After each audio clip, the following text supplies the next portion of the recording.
Bonjour à tous, le 24 mai, c'est la journée de prière pour l'Église en Chine, une Église sous contrôle communiste dans un pays qui pourtant, dit-on, vit un réveil des religions. Pékin souffle le chaud et le froid sur les 12 millions de catholiques chinois.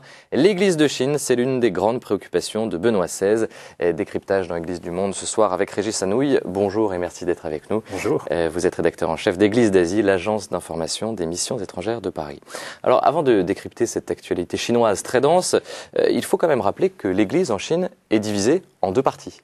L'Église est une, effectivement, mais divisée. Vous avez raison de le souligner. Elle est vraiment une au sens qu'il y a une seule Église catholique en Chine, une Église catholique et romaine, pourrait-on dire, mais une Église divisée en ce sens qu'il y a une partie officielle et une partie clandestine. Alors qu'est-ce que cela veut dire?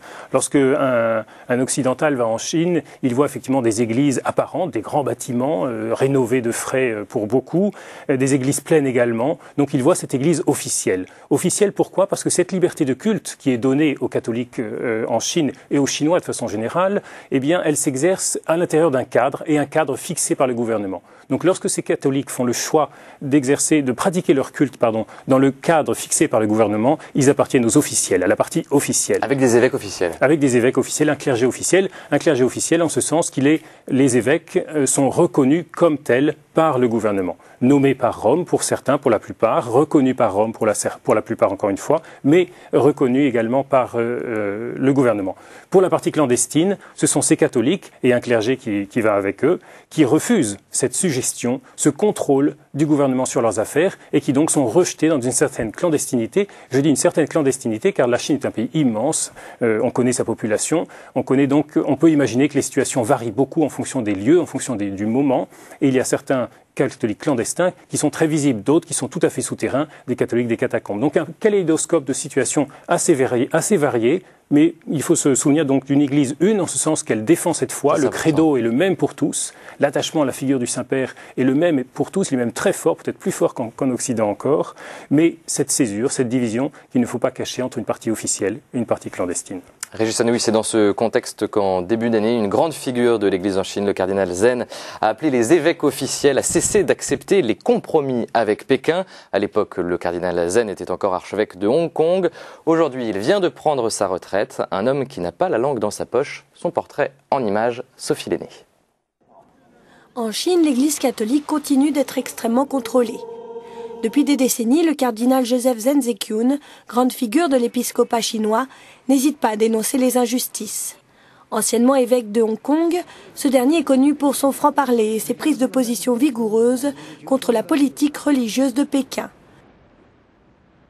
Évidemment, cela ne fait pas plaisir au gouvernement, parce que pour le régime communiste, aucune critique ne peut être tolérée.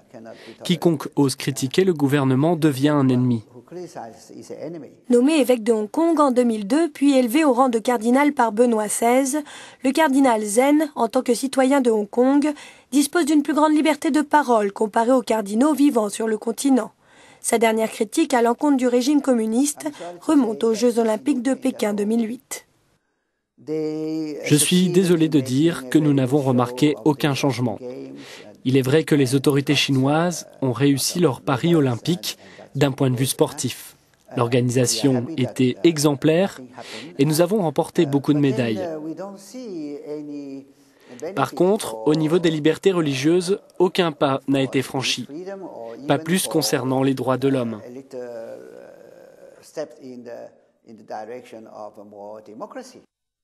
Face à ce constat, il a demandé aux évêques de l'Église officielle d'être plus courageux et de ne pas accepter de compromis avec le régime. Quant aux relations diplomatiques, il pense qu'une attitude plus ferme du Saint-Siège envers les autorités chinoises serait plus efficace. Je dirais que le gouvernement chinois ne craint pas les sanctions, sauf si elles proviennent de l'étranger. Mais de toute manière, il y a peu de chances que cela se produise car chaque pays a ses propres problèmes à régler.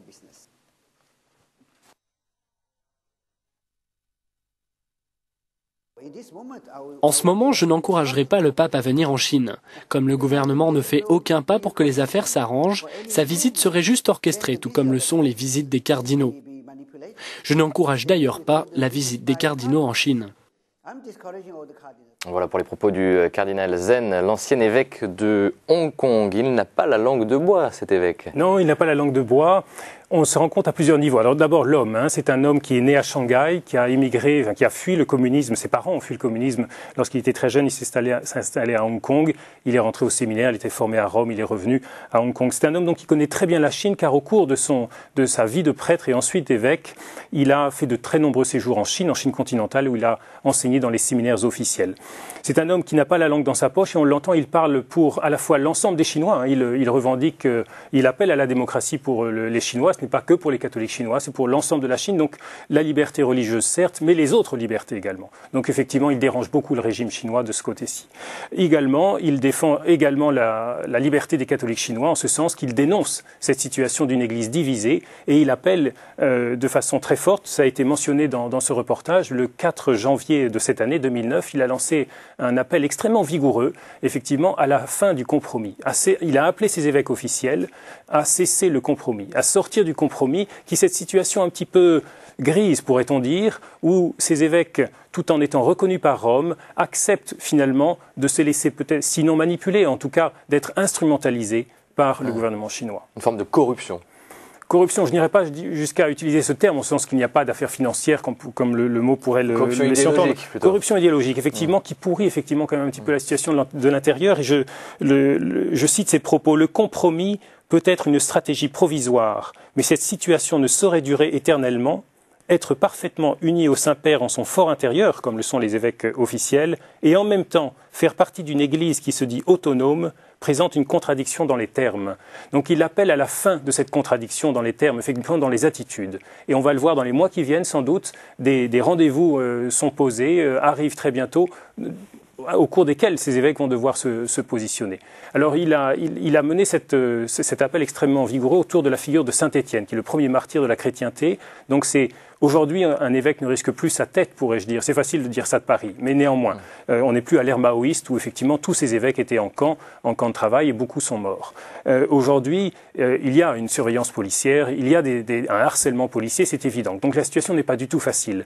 Mais néanmoins, il appelle ces évêques à prendre position sur la place publique et à dire non à ces compromissions. Est-ce que c'est pas plus facile, bon, il faut souligner ce grand courage, mais pas plus facile d'appeler ce type de comportement, voilà, assez sain et plutôt respectueux de la liberté religieuse, depuis Hong Kong, qui pendant longtemps a eu un statut particulier en Chine, puisque ce n'était plus la Chine. Et il y a toujours un statut particulier, en ce sens que les libertés y sont quasi totales, en comparaison du continent chinois. Sans doute, mais en même temps, il a toute la légitimité pour le faire. Il est totalement chinois, il connaît très bien la situation chinoise, il est cardinal de l'Église, et effectivement, il connaît bien les tactiques de manipulation que peut utiliser encore ce régime qui est au pouvoir à Pékin. Donc il n'appelle pas du tout à un complot contre le régime, absolument pas. Pas du tout à renverser ce régime, il appelle à une démocratie, oui, mais il appelle qu'elle vienne pacifiquement, pourrait-on dire. Et sur le point de vue religieux, donc d'organisation de l'Église, effectivement, à la fin de ce mensonge, finalement. Alors, il a un remplaçant à la tête du diocèse de Hong Kong. On va voir sa photo. Il s'appelle Monseigneur John Tong-hon, qui le remplace. Il a 69 ans. Je ne dialoguerai ni n'accepterai d'invitation de la part de l'Association patriotique des catholiques chinois.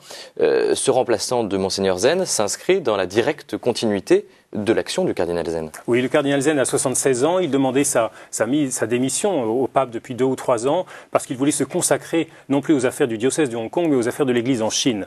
Et le Saint-Père n'a pas voulu tout de suite lui donner cette démission, en ce sens qu'il le trouvait encore très utile à la tête du diocèse de Hong Kong. Mais son successeur, ils ont fait, si je peux dire, toute leur carrière ensemble. Ce sont 2 hommes très proches qui ont été nommés ensemble évêques auxiliaires un peu avant la rétrocession en 97 de Hong Kong à la Chine. Ils connaissent bien, donc tous les deux très bien les dossiers, à la fois de Hong Kong et de l'Église en Chine. Bien sûr, le style des hommes diffère. Le cardinal Zen, on l'a vu, à son franc-parler, il dit les choses sans langue de bois, sans langue de buis, pourrait-on dire. Monseigneur Tong-hon sera sans doute plus pondéré dans l'expression, peut-être moins accessible aux journalistes, mais néanmoins, la ligne est exactement la même. Ceci dit, il y a eu une petite polémique sur ce qu'avait dit ce successeur, Monseigneur Tong lui-même. Je crois que la presse locale à Hong Kong a cherché effectivement à comprendre si cette succession était une sanction contre le cardinal Zen et son franc-parler. Il semble que non, dans la mesure où le franc-parler de Monseigneur Zen s'exerce depuis de nombreuses années et il a été promu au cardinalat il y a assez peu de temps. Donc c'est bien la preuve que Benoît XVI le soutient et à son oreille. Monseigneur Zen a l'oreille de Benoît XVI sur tous ces dossiers. Les deux hommes, encore une fois, sont très très proches, je pense, sur le point de vue de la ligne à adopter vis-à-vis du régime chinois. Et puis vous l'avez dit, le cardinal Zen a fait savoir qu'il continuerait à résider à Hong Kong, d'où il s'occupera des affaires concernant l'Église de Chine et de la Chine plus largement, comme le 20e anniversaire, le 4 juin prochain, du massacre de Tiananmen. Est-ce qu'on peut rappeler ce qui s'est passé en juin 89 ? Juin 89, on arrive dans cette Chine qui, depuis plus de 10 ans, s'est ouverte aux réformes économiques. Donc, on sort de cette ère maoïste, on sort de cette ère-là, une croissance économique importante, mais aussi un appel d'air. Et là, les étudiants cristallisent cet appel d'air en demandant plus de réformes, et des réformes pas uniquement économiques, mais politiques. Une liberté d'expression plus grande. Ils ne demandent pas à changer le régime, ils savent très bien que c'est impossible, mais ils demandent une liberté d'expression plus grande et derrière des élections. Bien sûr, cela va bloquer et on connaît aujourd'hui les tensions qui ont eu lieu à la tête de la haute direction chinoise et le rôle clé qu'a joué Deng Xiaoping pour lancer les chars à l'assaut effectivement de ces étudiants désarmés. Et donc, dans la nuit du 3 au 4 juin, ont été écrasés à Tiananmen, place à Pékin, mais également dans d'autres villes en Chine. L'Église a joué un rôle d'une manière ou d'une autre dans ce vent de liberté ?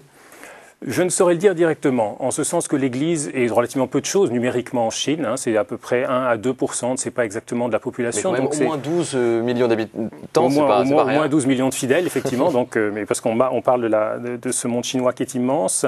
Elle n'était pas au premier plan de ce mouvement, tout simplement parce qu'effectivement, le régime communiste, s'il avait, à partir du début des années 80, permis aux églises et aux religions de façon générale de renaître, n'a concédé qu'une liberté de culte. Autrement dit, les églises, les prêtres, les curés, les évêques étaient cantonnés dans leur sacristie, si je puis dire, et ne pouvaient pas du tout avoir une emprise sur la société ou une prise sur la société.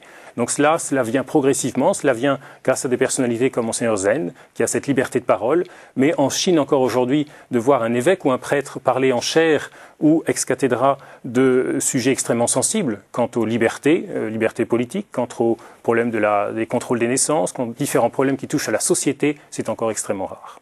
En tous les cas, le Vatican, lui, est très attentif à l'évolution de la liberté religieuse en Chine, un terrain sur lequel le Saint-Siège est très actif depuis plusieurs années. Vous allez le voir, la situation des catholiques chinois est étroitement liée aux relations diplomatiques entre Pékin et le Saint-Siège. On fait le point sur ce dossier explosif. Regardez.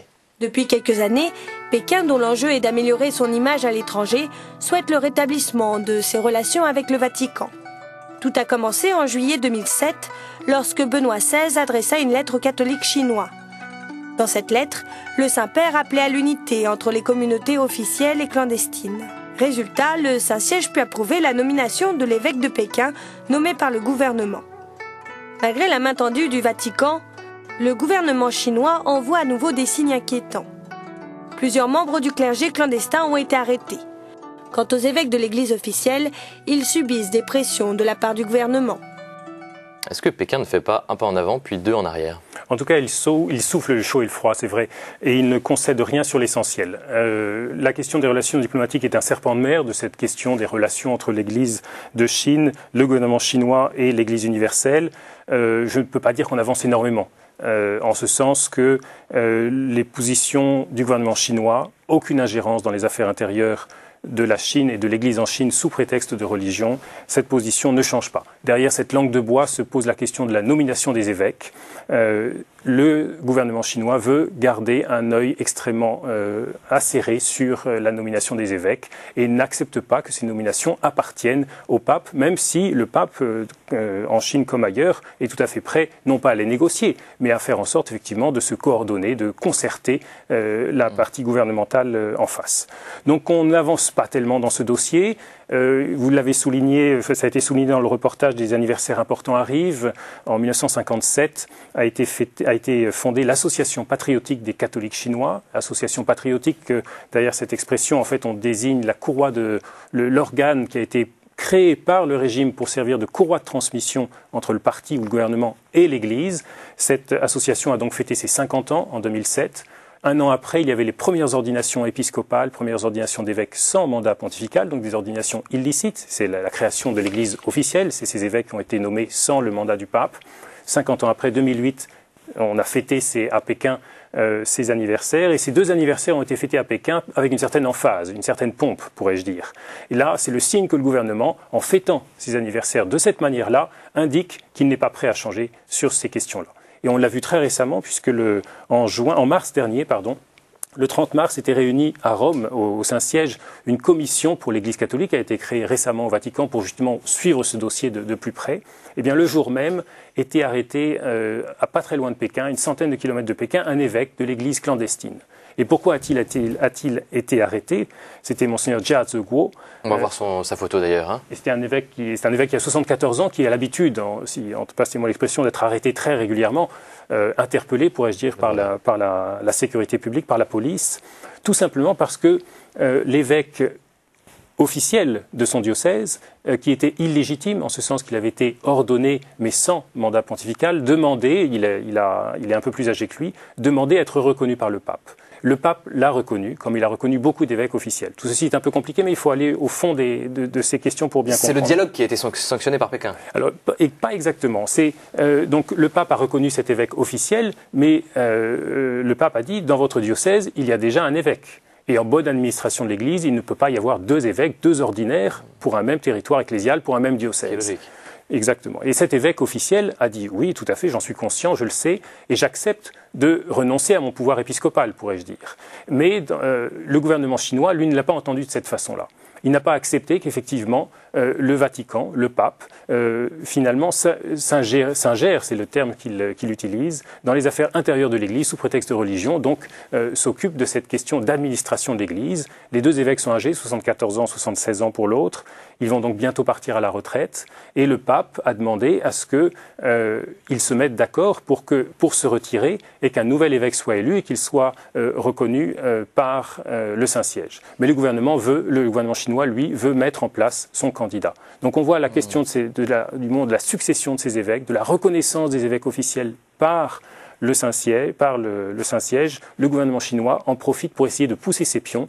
Et cet évêque clandestin refusait cette manigance, cette manœuvre. Il a donc été arrêté. Avec une prochaine échéance, l'Assemblée nationale des représentants catholiques, qu'est-ce que c'est en quelques mots? L'Assemblée nationale, nationale des représentants catholiques, c'est un ovni institutionnel, pourrais-je dire, dans l'Église, parce qu'on ne connaît pas ce type d'assemblée. C'est tout simplement cette assemblée réunie par le gouvernement chinois pour élire le président de l'association patriotique, dont on a parlé tout à l'heure, et également le président de la conférence épiscopale, donc un évêque. Les deux postes sont vacants aujourd'hui. Donc là, ce sont des grandes manœuvres où le gouvernement exerce sa pression sur les évêques, sur l'ensemble des représentants des fidèles et du clergé pour voir ses candidats élus. Et cela, effectivement, le Saint-Siège n'en veut pas. Vous parliez de ces arrestations d'évêques et de prélats, arrestations qui posent la question de l'évangélisation dans un pays qui connaît, dit-on, un réveil des religions, selon de nombreuses statistiques. Et quelle est l'ampleur de ce phénomène ? Il est très difficile à évaluer, mais il est réel. Tous les observateurs le disent, les sociologues des religions le disent, l'ensemble des religions, effectivement, en tout cas, il y a une soif spirituelle en Chine, et donc derrière un réveil des religions. Au sein de la sphère chrétienne, ce sont sans doute les protestants qui en bénéficient le plus, parce qu'ils sont effectivement dégagés, dans une certaine mesure, de ces questions, de ces conflits entre officiels et clandestins. Des protestants ou des Chinois non chrétiens, peuvent se réunir dans un appartement, partager autour d'une Bible, prier autour d'une Bible, autour d'un pasteur plus ou moins improvisé, et ils créent ce qu'on appelle une église domestique, une église à la maison. Il n'y a pas besoin de structure hiérarchique pour intégrer ces églises, et donc ces églises peuvent se développer de façon très forte sans en référer aux instances officielles qui, là aussi, ont été mises en place pour les églises protestantes. Ce qui veut dire que la division entre catholiques freine l'évangélisation, tout simplement. La division entre catholiques freine très certainement l'évangélisation. Mais en même temps, il y a des signes très, très forts de cette évangélisation, et l'Église, encore une fois, qu'on soit du côté officiel, ou du côté clandestin, est très fidèle à Rome, suit de très près ce qui se passe à Rome. De juin 2008 à juin 2009, c'était l'année paulinienne, le deuxième millénaire de Saint Paul, donc l'apôtre de l'évangélisation, l'apôtre par vocation.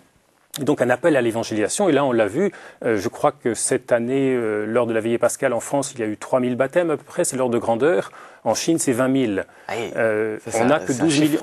On n'a que 12 millions de. C'était 22 000 même. On n'a que 12 millions de fidèles. Donc, il ne faut pas faire des comparaisons. Toute chose n'est pas comparable. Mais il y a néanmoins, effectivement, on le constate avec ces chiffres-là, et on parle des chiffres qui ne concernent que la partie officielle de l'Église. Donc, un effort d'évangélisation et une soif finalement des Chinois pour l'Évangile. Comment vous expliquez cette soif des Chinois aujourd'hui pour l'Évangile ?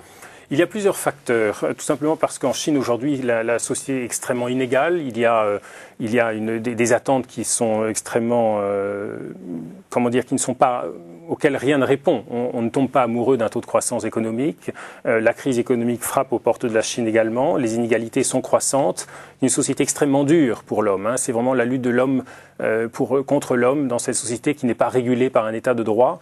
Donc tout marche par relation, par corruption également. Donc c'est une société dure. Face à cette dureté, certains se tournent vers la religion. D'autres également se tournent, là cette fois-ci, vers la religion chrétienne, qu'elle soit sous sa forme protestante ou catholique, parce qu'elle incarne d'une certaine manière la modernité, cette modernité auquel ils aspirent tous. Ils tournent bien sûr leur regard vers les États-Unis, parce que c'est le modèle de la modernité, même si le modèle américain est en crise. Ils sont également très fiers de leur nation, donc c'est un mouvement ambivalent. Il n'y a pas qu'une fascination pour les États-Unis, il y a aussi une répulsion vis-à-vis du modèle occidental, mais néanmoins, il y a cette aspiration à plus de liberté. Ils savent que la liberté, sous sa forme démocratique, existe en Occident, et ils associent quelque part l'Occident à la religion chrétienne, en ce sens qu'ils ont bien compris que les soubassements des systèmes occidentaux se trouvent en grande partie dans la religion chrétienne. Un pèlerinage spirituel au sanctuaire marial de Notre-Dame de Sheshan aura lieu dans le 24 mai prochain pour la journée de prière pour l'Église en Chine, pour demander le don de la communion et de la réconciliation. Que représente ce sanctuaire en Chine ? Il y a un certain nombre de sanctuaires mariaux en Chine très importants et Sheshan en est un des principaux. Il est à côté de Shanghai, tout près de Shanghai. C'est un sanctuaire important en ce sens qu'effectivement il est entre les mains des structures officielles du diocèse de Shanghai, mais néanmoins fréquenté par des clandestins comme par des officiels.